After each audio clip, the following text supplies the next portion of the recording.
Bayangkan jika suatu pagi Anda terbangun dan menyadari bahwa rumah yang telah dihuni keluarga Anda selama lebih dari 1 abad harus segera dikosongkan demi sebuah proyek bernilai ratusan triliun rupiah.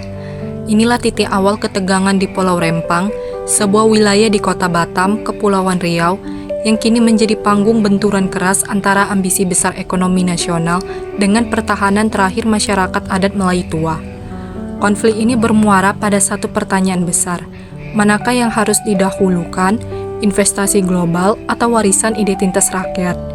Di satu sisi, pemerintah pusat mengembangkan Rempang Eco City untuk mengubah pulau ini menjadi kawasan industri, perdagangan, hingga pariwisata agar Indonesia mampu bersaing dengan Singapura dan Malaysia. Potensi nilai investasinya mencapai 381 triliun dengan target menyerap 306.000 tenaga kerja sampai tahun 2080. Rencana ini sebenarnya sudah disetujui oleh pemerintah Kota Batam sejak 2004, namun baru bergerak cepat setelah ada perjanjian investasi sebesar 175.000 rupiah triliun dari Cina pada 18 Juli 2023. Setelah tertunda 19 tahun, proyek ini resmi masuk Proyek Strategis Nasional 2023. Di sisi lain, warga menolak relokasi karena khawatir sejarah Rempang akan hilang.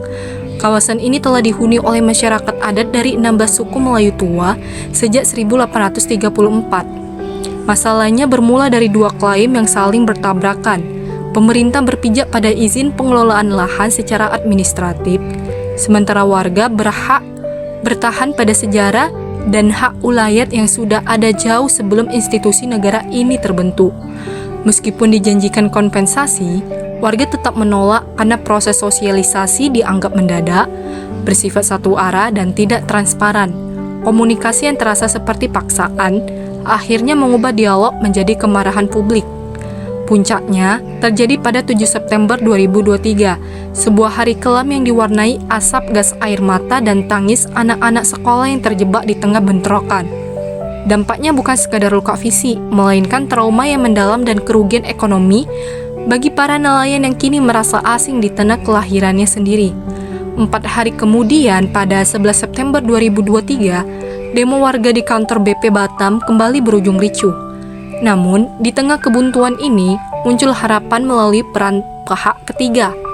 Komnas HAM hadir memastikan hak asasi warga tidak diabaikan, sementara lembaga adat Melayu berdiri sebagai penengah untuk menjaga marwah kebudayaan lokal agar tidak tergilas roda industri. Resolusi konflik ini sejatinya tidak bisa diselesaikan hanya dengan janji ganti rugi material, melainkan butuh pengakuan tulus atas martabat manusia. Kami dari kelompok 3 meyakini bahwa pembangunan yang inklusif harusnya menempatkan rakyat sebagai subjek, bukan sekedar penonton. Melalui solusi penataan kampung tanpa penggusuran, kita bisa membuktikan bahwa investasi dan tradisi sebenarnya bisa berjalan beriringan tanpa harus ada yang dikorbankan.